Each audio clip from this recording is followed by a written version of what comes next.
El cerebro se ha dividido en 4 lóbulos que reciben sus nombres de los huesos del cráneo. Estos son frontal, parietal, temporal y occipital. El lóbulo frontal representa la tercera parte de la superficie del hemisferio y contiene 4 surcos y 5 circunvoluciones. En este lóbulo encontramos las áreas de Brodmann 4, 6, 8, 44, 45, 9, 10, 11, 46 y 47. Las áreas 44 y 45, también conocida como área de Broca, se relaciona significativamente con el lenguaje, pues participa activamente en numerosos aspectos verbales. Su importancia es enorme a la hora de comprender y generar el lenguaje, tanto el hablado como el escrito. Es decir, gracias a estas dos áreas somos capaces de hablar, entender lo que nos dicen, escribir y leer. El área 4 también es conocida como la banda motora y tiene como función principal controlar los movimientos voluntarios contralaterales del cuerpo, es decir, los del hemisferio contrario al que se encuentra. El área 6 y 8 están implicadas en el movimiento ocular voluntario y la conjugación bilateral de este movimiento, por lo cual participa de manera clara en la lectura. Por su parte, el área 6 alberga el área de Exner, que está vinculada con el procesamiento de la escritura, en concreto con el control de movimientos necesarios para realizar el trazo escrito. Las áreas 9, 10, 11, 46 y 47 también son denominadas la corteza prefrontal. Es una corteza de asociación que posee como función el control ejecutivo, la participación social y, sobre todo en el lenguaje, la realización adecuada y desarrollada de movimientos que requieren planificación, análisis, feedback, etc. En el lóbulo temporal encontramos las áreas de Brodmann 41, 42, 37, 22 y 38. Las áreas 41, 42 y 37, relacionadas con áreas auditivas, eh, representan la 41 y la 42, áreas auditivas primarias y secundarias respectivamente, que junto con la 37 representan gran parte de la corteza auditiva. El área 22, conocida también como área de Wernicke, es un área de asociación auditiva, importante en el procesamiento del lenguaje, ya que se encarga de permitir comprensión del lenguaje oral, es decir, procesa la información auditiva y estimula los procesos necesarios para entender lo que nos dicen. Y el área 38, situada en el plano polar, posee una función crucial en el lenguaje, ya que ésta ayuda al procesamiento semántico. El lóbulo parietal es un área primaria somatosensorial que también puede ser llamada banda sensorial. Este asocia la información que proviene de las demás áreas del cuerpo. Está implicada en la producción del lenguaje verbal, desarrollo de la memoria y el razonamiento matemático. Esta recibe información sensorial contralateral del cuerpo. También se relaciona con 3 áreas de Brodmann, que serían la 1, la 2 y la 3. Estas subdivisiones corresponden a diversas sensaciones que responden a varios estímulos, como propioceptivas, movimiento y posición del cuerpo, presión profunda, presión superficial, entre otros. En la base de la circunvolución se encuentra el área somatosensorial secundaria, que se relaciona contralateralmente con las sensaciones emocionales, siendo el dolor el más sensible. Este lóbulo se divide en 2 partes, que la separa el surco intraparietal. La parte superior es llamada lobulillo parietal superior y la inferior lobulillo parietal inferior. Se conforman 2 circunvoluciones que están implicadas en los aspectos del lenguaje. En la circunvolución angular, que se encuentra en la parte posterior, y la circunvolución supramarginal, que está delante y rodeando la cisura lateral.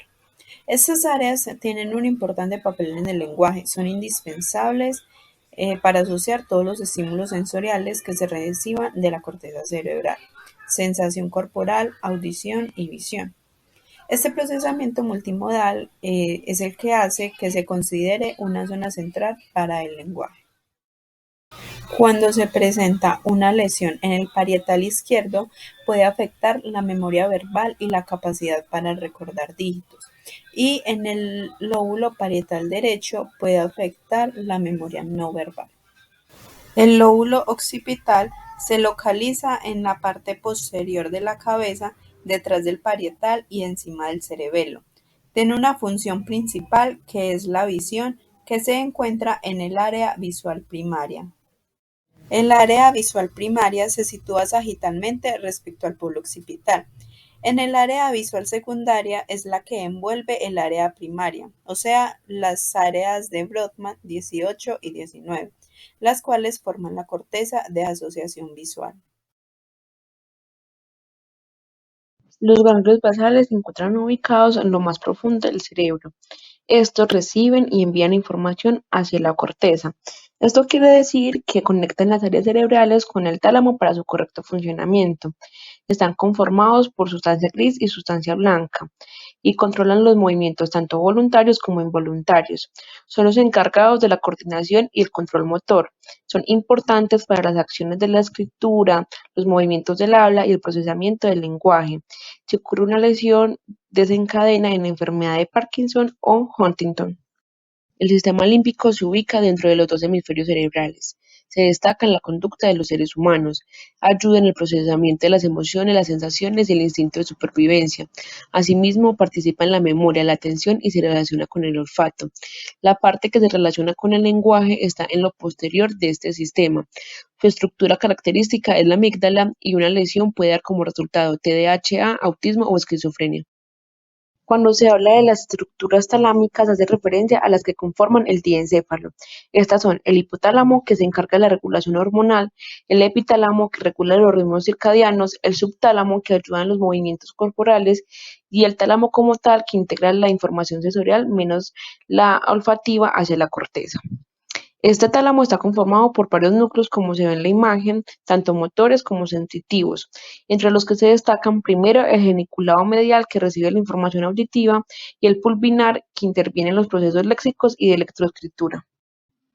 El tronco del cerebro es una estructura cónica que tiene básicamente las siguientes funciones. En un eje vertical posibilita todas las conexiones entre la corteza cerebral y la médula espinal. También representa un eje horizontal gracias a esa conexión que tiene con el cerebelo y participa en conjunto con otras estructuras en multitud de conductas, como por ejemplo la visión o la audición. Se divide en tres partes: el mesencéfalo, el metencéfalo y el mielencéfalo. El mesencéfalo se ubica por debajo del tálamo e hipotálamo, funciona como una estructura de entrada y de salida de fascículos motores y sensoriales, cuenta con varias partes como pedúnculos cerebrales, sustancia gris, calota o tegmento y techo o tectum, que en este último se encuentran dos partes, los colículos superiores e inferiores. Los superiores tienen que ver con todo el sistema visual, movimientos oculares y demás, y los inferiores tienen que ver con el sistema auditivo, participando en reflejos desencadenados por estímulos auditivos. La segunda parte del tronco es el metencéfalo, que está compuesto por la protuberancia y el cerebelo. Esta es una estructura por donde viajan todas las fibras motoras eferentes y sensitivas aferentes. Contiene núcleos que regulan o controlan numerosas funciones básicas, como por ejemplo el ciclo vigilia-sueño, el tono muscular y movimiento, la atención y algunos reflejos vitales. La tercera y última parte del tronco es el mielencéfalo, que está conformado por el bulbo raquídeo. Como en el mesencéfalo y en la protuberancia, todas las fibras motoras y sensitivas atraviesan dicha estructura. Entre las funciones está la regulación del ciclo respiratorio, el control cardiovascular, el estado de alerta y reflejos, como por ejemplo el tusígeno, el gaseoso, el estornudo, la deglución y demás. Como parte del metencéfalo se encuentra el cerebelo, que juega un papel central en la coordinación y modificación del tono, la velocidad y la extensión muscular necesaria para la ejecución motora, al igual que el mantenimiento del equilibrio. Cuenta con tres lóbulos. El primero es el flóculo nodular, que se relaciona con el sistema vestibular. El segundo es el anterior, que participa en la sensibilidad inconsciente, inervando la postura y el mantenimiento de la posición erguida. Y el tercero es el lóbulo posterior, que se vincula al control de acciones corticales, como movimientos voluntarios y habilidosos o el procesamiento de funciones cognitivas. La médula espinal es una estructura larga y ligeramente cónica que está dividida en 5 segmentos: cervical, dorsal, lumbar, sacro y coxígeo.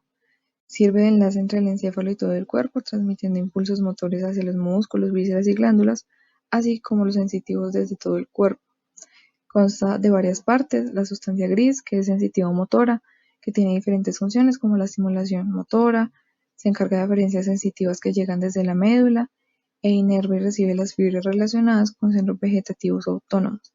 Y está la sustancia blanca, que consta de vías descendentes motoras y vías ascendentes sensitivas.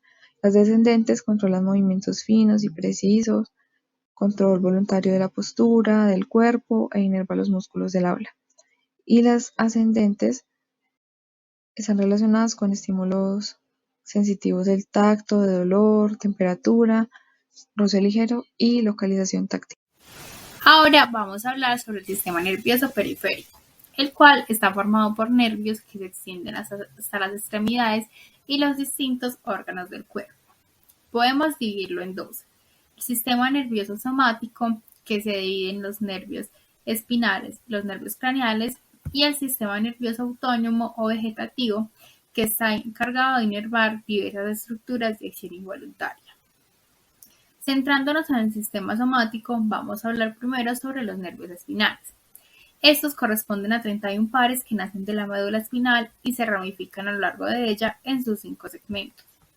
Cada nervio está compuesto por 2 raíces: una raíz anterior o ventral, a través de la cual viajan las fibras eferentes o motoras, y una raíz posterior o dorsal, que recibe los impulsos aferentes o sensitivos. Los nervios craneales corresponden a 12 pares que se nombran con números romanos y nacen de diferentes zonas del tronco cerebral. Tienen acciones sensitivas, motoras o mixtas.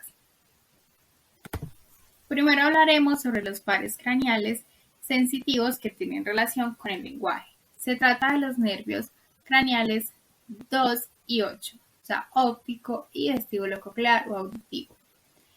El nervio óptico tiene la función de la visión, la cual es primordial para llevar a cabo el proceso de la lectura, y ofrece una función de retroalimentación al realizar los procesos de escritura.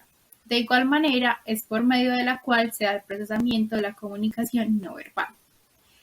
Y el nervio octavo tiene la función de la audición, que es primordial para el proceso de comprensión del lenguaje oral. Ahora revisaremos los nervios motores. Encontramos los nervios tercero, cuarto y sexto, correspondientes a el nervio oculomotor, troclear patético y el motor ocular externo, quienes son los encargados de inervar los músculos encargados del movimiento del ojo, correspondientes a el oblicuo inferior, el recto medial, recto superior, oblicuo superior y recto lateral. Estos mueven el ojo en todas sus direcciones y es importante para el proceso de la lectura. El nervio trigémino. Debido a la cantidad de estructuras que inerva de manera motora, una lesión en él puede llevar a problemas en la deglución. Encontramos que el nervio facial inerva casi toda la totalidad de los músculos de la cara. Una lesión o una parálisis puede llevar a afecciones en el habla, la deglución y el lenguaje. El nervio glosofaríngeo. Encontramos que si se da una lesión, más específicamente una paresia, se puede ver afectada la laringe y la faringe. Por lo tanto, pueden ocurrir afecciones en la fonación y la deglución. El nervio vago, encontramos que le aporta sensibilidad e inervación motora a músculos de la mayoría del cuerpo. Una lesión en este causaría afecciones en la fonación y la deglución. El nervio espinal, debido a su inervación, no causa problemas importantes en el aspecto lingüístico, sin embargo, podría afectar la resonancia. Y por último, el nervio hipogloso, que inerva casi la totalidad de los músculos de la lengua. Si se lesiona, causaría afecciones en el lenguaje, el habla, la deglución, básicamente en todos los procesos, ya que participa en todos ellos. Encontramos aquí las referencias bibliográficas y muchas gracias.